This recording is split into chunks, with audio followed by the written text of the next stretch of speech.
ಸುಗ್ರೀವ ರಾವಣರ ಯುದ್ಧ.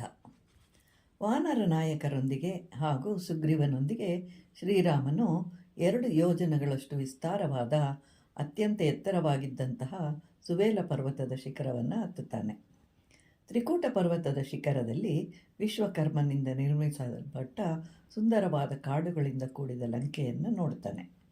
ಅದೇ ಸಮಯಕ್ಕೆ ಲಂಕಾಪಟ್ಟಣದ ಗೋಪುರದ ತುದಿಯಲ್ಲಿ ನಿಂತಿದ್ದ ರಾಕ್ಷಸೇಂದ್ರನಾದ ರಾವಣನನ್ನು ಸುಗ್ರೀವನು ನೋಡ್ತಾನೆ.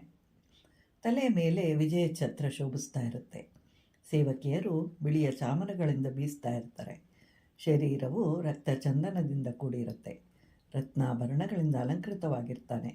ಸ್ಮರಣಮಯವಾದ ವಸ್ತ್ರಗಳನ್ನು ಧರಿಸಿರ್ತಾನೆ.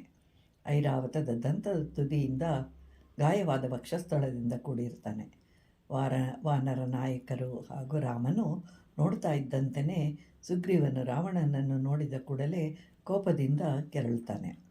ಕೂಡಲೇ ಸುವೇಲ ಪರ್ವತದ ಶಿಖರದ ಭಾಗದಿಂದ ಲಂಕೆಯಲ್ಲಿ ರಾವಣನು ನಿಂತಿದ್ದ ಗೋಪುರದ ಕಡೆಗೆ ಹಾರ್ತಾನೆ. ದಯಾರಹಿತವಾದ ಮನಸ್ಸಿನಿಂದ ಕೂಡಿದವನಾಗಿ ಕಠೋರವಾದ ಮಾತುಗಳಿಂದ ಅವನನ್ನು ಮಾತಾಡಿಸ್ತಾನೆ. ಹೀಗೆ ಹೇಳ್ತಾ ಸುಗ್ರೀವನು ರಾವಣನ ಮೇಲೆ ಆಕ್ರಮಣ ಮಾಡಿ ರಾವಣನ ಕಿರೀಟವನ್ನು ಕೆಳಗೆ ಬೀಳಿಸ್ತಾನೆ. ಇದರಿಂದ ಕೋಪಗೊಂಡ ರಾವಣನು ಸುಗ್ರೀವನ ಮೇಲೆ ದಾಳಿ ಮಾಡುತ್ತಾ, ಇದುವರೆಗೂ ನೀನು ಸುಗ್ರೀವನಾಗಿದ್ದೆ, ಇನ್ನು ಮುಂದೆ ಹೀನಗ್ರೀವನಾಗುವೆ, ಈಗಲೇ ಕುತ್ತಿಗೆ ಇಲ್ಲದವನಾಗುವೆ ಅಂತ ಹೇಳ್ತಾನೆ. ಕೂಡಲೇ ಸುಗ್ರೀವನನ್ನು ಮೇಲಕ್ಕೆತ್ತಿ ನೆಲಕ್ಕೆ ಅಪ್ಪಳಿಸ್ತಾನೆ. ಇಬ್ಬರ ಶರೀರಗಳು ನೆನೆದು ಹೋಗಿರುತ್ತೆ. ಪರಸ್ಪರ ಪ್ರಹಾರಗಳಿಂದ ಗಾಯಗೊಂಡವರಾಗಿ ರಕ್ತ ಹರಿತಾ ಇರುತ್ತೆ. ಇಬ್ಬರು ಒಟ್ಟಿಗೆ ನಿಶ್ಚೇಷ್ಟರಾಗ್ತಾ ಇರ್ತಾರೆ. ಇಬ್ಬರು ಒಂದೇ ರೀತಿಯಾದ ಶಕ್ತಿವಂತರಾಗಿರ್ತಾರೆ.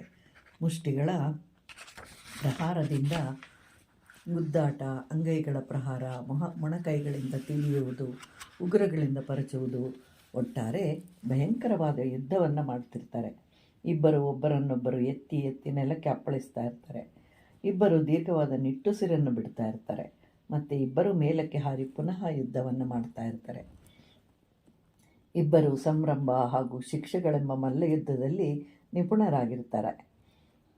ರಾವಣ ಸುಗ್ರೀವರು ತಮ್ಮ ಬಾಹುಗಳಿಂದ ಬೀಳ್ತಿದ್ದ ಪ್ರಹಾರಗಳಿಂದ ತಪ್ಪಿಸ್ಕೊಳ್ಳೋದಕ್ಕೆ ಪ್ರಯತ್ನಿಸ್ತಾ ಇರ್ತಾರೆ. ಸ್ಥಾನಪಲ್ಲಟವನ್ನು ಮಾಡ್ತಾ ಇರ್ತಾರೆ. ಆಗಲೇ ರಾವಣನು ತನ್ನಲ್ಲಿರುವಂತಹ ಮಾಯಾಶಕ್ತಿಯನ್ನು ಪ್ರಯೋಗಿಸ್ತಾನೆ.